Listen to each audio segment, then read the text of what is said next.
अस्सलाम वालेकुम dear students. आज हम चैप्टर नंबर 15 रिप्रोडक्शन स्टार्ट कर रहे हैं। तो पहले हम ये जानते हैं कि रिप्रोडक्शन का मतलब क्या है। रिप्रोडक्शन एक ऐसा प्रोसेस है जिसमें कोई भी ऑर्गेनिजम्स प्रोड्यूस नेक्स्ट जनरेशन, यानी कि वो अपनी अगली नस्ल को पैदा करता है। उस प्रोसेस को हम रिप्रोडक्शन कहते हैं। अब ये जानते चलें कि रिप्रोडक्शन नॉट नेसेसरी, ये जरूरी नहीं है। क्यों? फॉर लाइफ प्रोसेसेस, यानी कि हमारी जिंदगी में किसी एक इंडिविजुअल की जिंदगी में जो भी प्रोसेसेस हो रहे हैं, बॉडी में प्रोसेसेस हो रहे हैं, उसके लिए ये जरूरी नहीं है। किसी एक ऑर्गेनिज्म को जिंदा रहने के लिए ये रिप्रोडक्शन का प्रोसेस जरूरी नहीं होता। तो क्यों जरूरी है? It is necessary for continuation of new generation,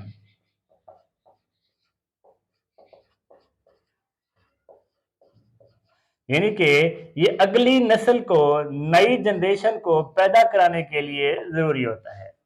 अब नई नस्ल पैदा कराना क्यों जरूरी होता है?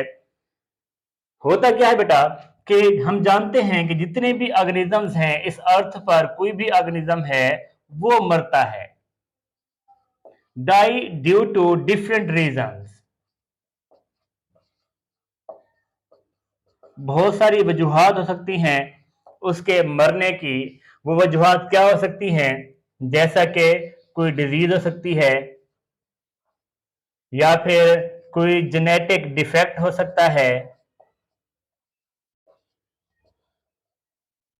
या फिर एक्सीडेंट वगैरह हो सकता है कोई भी, या फिर कंपटीशन हो सकता है। ये बहुत सारी वजूहात हो सकती हैं ऑर्गेनिजम्स के मरने की। अगर इस ऑर्गेनिज्म इसी तरह मरते रहते हैं तो जाहिर सी बात है कोई भी ऑर्गेनिज्म सर्वाइव ना कर पाता, उनकी जो स्पीशीज हैं वो खत्म हो जाती, दुनिया में ऑर्गेनिजम्स ही खत्म हो जाते। इसलिए नेक्स्ट जनरेशन पैदा कराने के लिए रिप्रोडक्शन का प्रोसेस जरूरी होता है। इसकी टू टाइप्स होती हैं। रिप्रोडक्शन की टू टाइप्स होती हैं। एक है एसेक्सुअल रिप्रोडक्शन, एसेक्सुअल रिप्रोडक्शन, और दूसरा है सेक्सुअल रिप्रोडक्शन।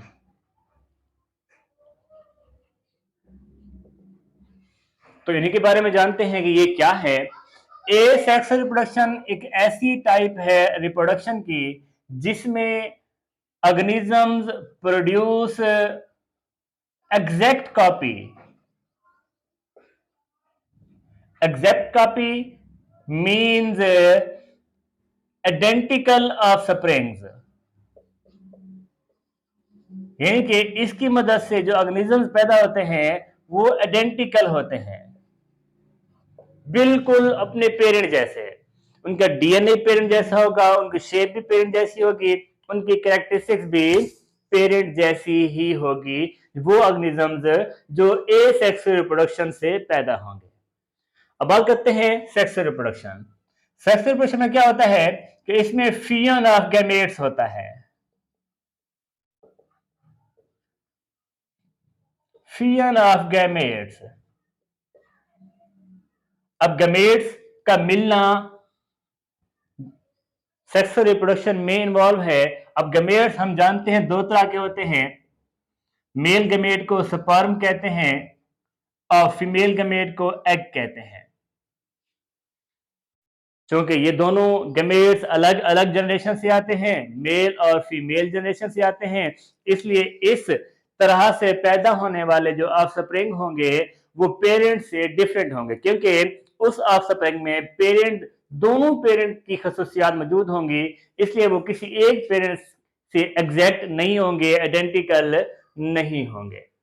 तो आज हम शुरुआत करते हैं एसेक्सुअल रिप्रोडक्शन के टॉपिक से। इसकी बहुत सारी टाइप्स हैं जिसके जरिए से ऑर्गेनिजम्स अपनी जनरेशन को बढ़ाते हैं। तो पहली टाइप की बात हम शुरू करते हैं, वो है बाइनरी फिशन।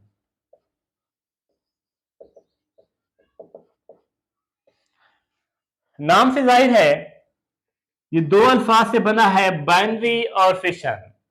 लफ्ज जो बाइनरी है, बाइनरी का मतलब होता है टू, और फिशन मीन डिवीजन।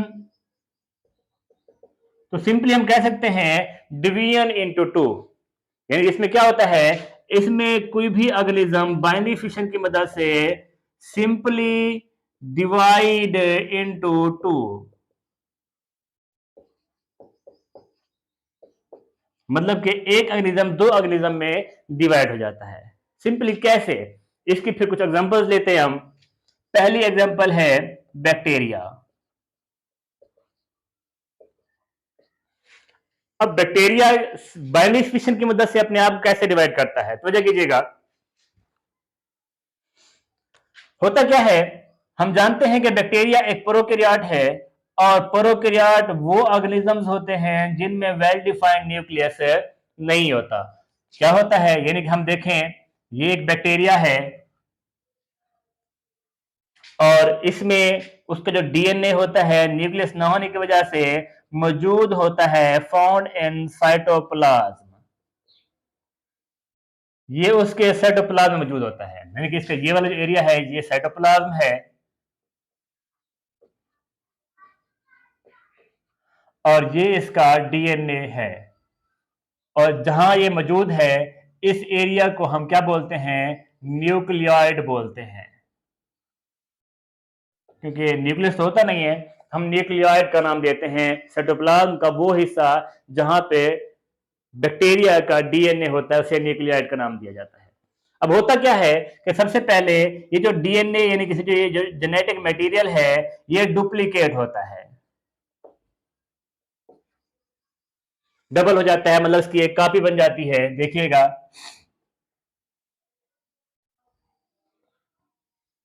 बैक्टीरिया, ये इसकी ओरिजिनल जेनेटिक मटेरियल, और ये इसकी एक कॉपी जो डुप्लीकेशन के जरिए से बनी है, रेप्लिकेशन के मेथड से बनी है।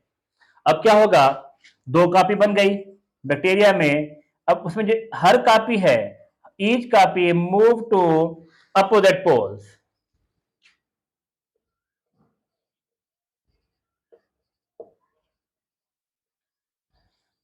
हर कॉपी अपोजिट पोल की तरफ मूव करेगी। देखिएगा बैक्टीरिया, इसकी एक कॉपी यहां आ गई, एक कॉपी इधर आ गई। अब क्या होगा, इसकी जो सेल मेम्ब्रेन है,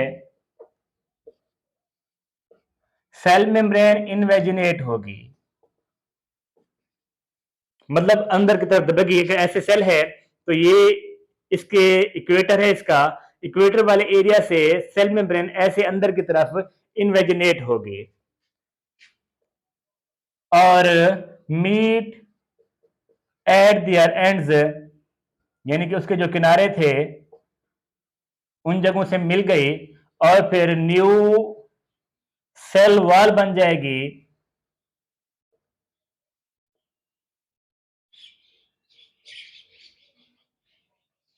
और फिर क्या होगा, बैक्टीरिया, उसमें जो एक बैक्टीरिया होगा डिवाइड इनटू टू, एक बैक्टीरिया दो बैक्टीरिया में डिवाइड हो जाएगा। देखें कैसे। अब यहाँ पे नेक्स्ट पास हमें बताया कि उसकी जो सेल मेम्ब्रेन होगी वो अंदर की तरफ इन्वेजिनेट होगी, अंदर दबी है ये,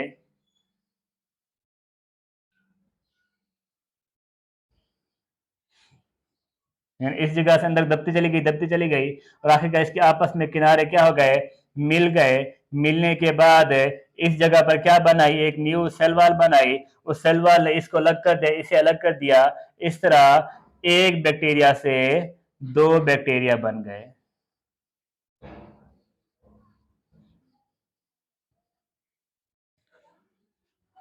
ये बैक्टीरिया एग्जैक्ट कॉपी है अपनी पेरेंट बैक्टीरिया की, सेम टू सेम कॉपी है, और ये है बाइनरी फिशन इन बैक्टीरिया। तो हम नेक्स्ट एग्जांपल की तरफ चलते हैं। इसकी नेक्स्ट एग्जांपल बेटा यूनिसेलुलर यूकैरियोट।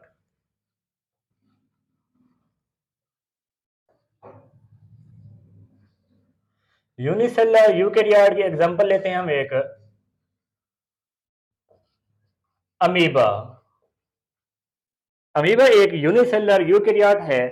इसमें भी जो रिप्रोडक्शन है वो बाइनरी फिशन की मदद से होती है, लेकिन इसमें न्यूक्लियस मौजूद है। हम बता चुके ये यूकैरियोट है, हैव न्यूक्लियस। न्यूक्लियस होने की वजह से इसमें क्या होगा, फर्स्ट माइटोसिस अकर, पहले तो इसमें माइटोसिस होगी।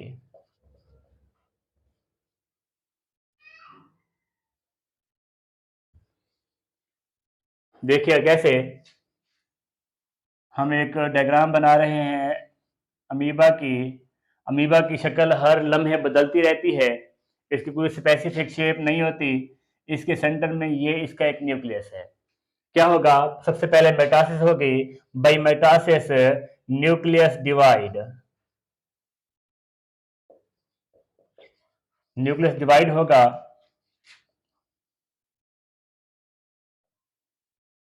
ये एक न्यूक्लियस, ये दूसरा न्यूक्लियस, मेटासिस के जरिए एक न्यूक्लियस बन गया।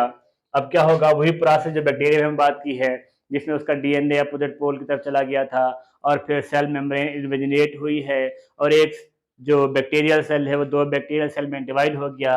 अब सेम प्रोसेस ऐसा ही होगा इसमें, बस वहां पर डीएनए मूव हुआ था, यहाँ पे न्यूक्लियस मूव होगा। होगा क्या, देखिएगा, अब no nucleus move to opposite poles.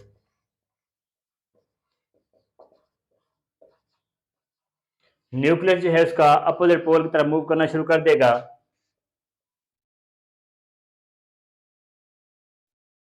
एक न्यूक्लियस इस पोल पर, दूसरा न्यूक्लियस इस पोल पर पहुंच गया। फिर क्या होगा, नाउ सेल मेम्ब्रेन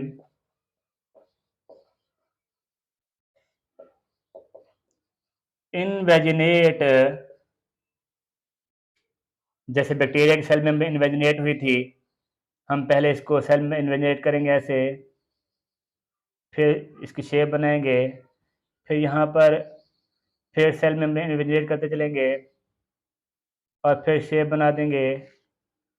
इस तरह एक न्यूक्लियस यहाँ पर, एक न्यूक्लियस इधर, सेल मेम्ब्रेन इन्वेजिनेट हो गई, फिर आपस में क्या हो जाएगा, मीट हो जाएंगी और one amoeba divide into two. यानी कि फिर ये अमीबा अलग हो जाएगा और ये वाला अमीबा अलग हो जाएगा। एक अमीबा, दूसरा अमीबा। इस अमीबा में भी बाइनरी फिशन के जरिए न्यू जनरेशन पैदा होती है। नेक्स्ट एग्जांपल लेते हैं कुछ इनवर्टिब्रेट्स और कुछ अकाइनोडर्म्स में भी बाइनरी फिशन होती है। इनवर्टिब्रेट्स क्या होते हैं, ऐसे organism which have no vertebral column,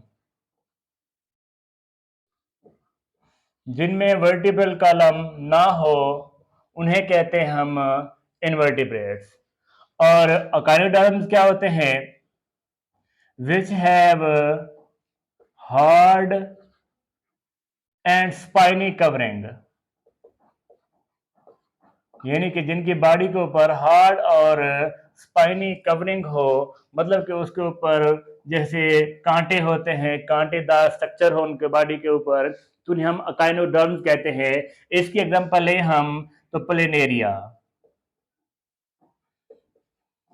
और इसकी एग्जांपल लें अगर हम तो जैसा कि स्टार फिश है, ये एक अकाइनोडर्म है, फाइलम अकाइनोडर्मेटा का हिस्सा है ये, इसलिए इनको अकाइनोडर्म कहा जाता है। और एक और एग्जांपल ले लेते हैं हम, सी अर्चन, ये दोनों समंदर में रहने वाले ऑर्गेनिजम्स हैं। तो आपके सिलेबस में प्लेनेरिया के बारे में है कि प्लेनेरिया में कैसे होती है बाइनरी फिशन, तो इसी की बात करते हैं हम। तो प्लेनेरिया में होता क्या है कि planaria body cut into two halves, यानी कि इसकी बॉडी दो हिस्सों में टूट जाती है। फिर क्या होता है, each half make remaining part, if remaining parts and become new organism।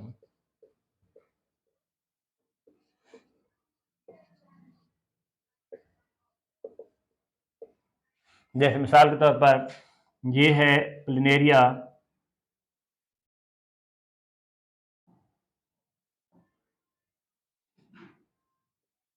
हमने कहा प्लिनेरिया बॉडी क्या हो जाएगी, वो दो हिस्सों में टूट जाएगी।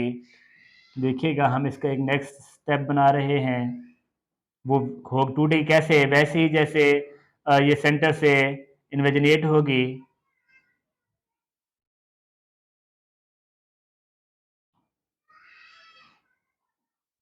ये सेंटर से इन्वेजिनेट हुई है, फिर इसके किनारे जो होंगे बेटा आपस में मिल जाएंगे।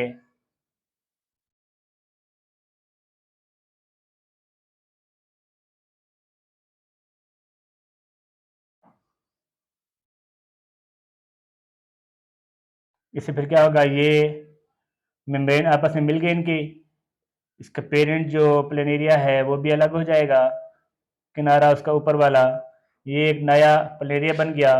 अब ये जो है, ये दूसरा जो नीचे वाला पोर्शन है, ये भी प्लेनेरिया में कन्वर्ट हो जाएगा, दोबारा से ये ग्रो करेगा, अपने पेरेंट प्लेनेरिया जैसा हो जाएगा। इस तरह कुछ इन्वर्टिब्रेट्स में और कुछ काइनोडर्म्स में बाइनिफिशन के जरिए से वो अपनी जनरेशन को बढ़ाते हैं। तो जब बुक की तरफ चलते हैं और देखते हैं कि बुक में ये टॉपिक कहाँ मौजूद हैं और आपने क्या करना है। बेटा हम चैप्टर 14 रिप्रोडक्शन पे बुक में पहुंच चुके हैं। अब यहाँ पर देखें टॉपिक है 14.1 रिप्रोडक्शन। इसकी पहली जो पैराग्राफ है इसमें इसकी डेफिनेशन है और बताया हुआ है कि ये एसेंशियल नहीं है लाइफ प्रोसेसेस के लिए। और ये दूसरा पैराग्राफ जो है इसमें बताया हुआ है कि रिप्रोडक्शन जो है ये स्पीशीज़ के लिए क्यों एसेंशियल है, इसको रीड करेंगे आप। और फिर थर्ड पैराग्राफ में ए सेक्सुअल रिप्रोडक्शन और सेक्सुअल रिप्रोडक्शन की डेफिनेशन दी हुई है। शुरू में ए सेक्सुअल रिप्रोडक्शन डेफिनेशन दी हुई है और लास्ट लाइन में देखें, सेकंड लास्ट लाइन में और लास्ट लाइन में यहाँ पर सेक्सुअल रिप्रोडक्शन की डेफिनेशन दी हुई है। उसके बाद मेथड्स हैं सेक्सुअल रिप्रोडक्शन के, जैसे पहला है बाइनरी फिशन। तो पहली जो दो लाइनें हैं ये बाइनरी फिशन की डेफिनेशन है। और फिर नेक्स्ट थर्ड लाइन से स्टार्ट है बैक्टीरिया के बारे में कि बैक्टीरिया में बाइनरी फिशन कैसे होती है। और नीचे नेक्स्ट पेज पर देखें, यहाँ पर उन्होंने डायग्राम भी बनाई है कि बैक्टीरिया में बाइनरी फिशन कैसे होगी। और फिर साथ में अमीबा की भी बनाई हुई है। लेकिन इस डायग्राम के नीचे नेक्स्ट पेज पे हम देखते हैं, यहाँ पे अमीबा के बारे में बताया हुआ है कि अमीबा में किस तरीके से बाइनरी फिशन होती है। उनको बताया हुआ है कि यूनिसेलुलर यूकेरियोट है, उसमें न्यूक्लियस होता है, माइटोसिस होती है और वो फिर इक्वल साइज में डिवाइड हो जाते हैं बाइनरी फिशन के ज़रिए से। और उसके बाद इन्वर्टिब्रेट्स और अकाइनोडर्म्स में बताया हुआ है कि उनमें बाइनरी फिशन कैसे होती है, साथ में प्लिनेरिया की डायग्राम भी दी हुई है। ये हमारा आज का टॉपिक था। अगर क्वेश्चन हो तो आप लोग पूछ सकते हैं। अल्लाह हाफिज़।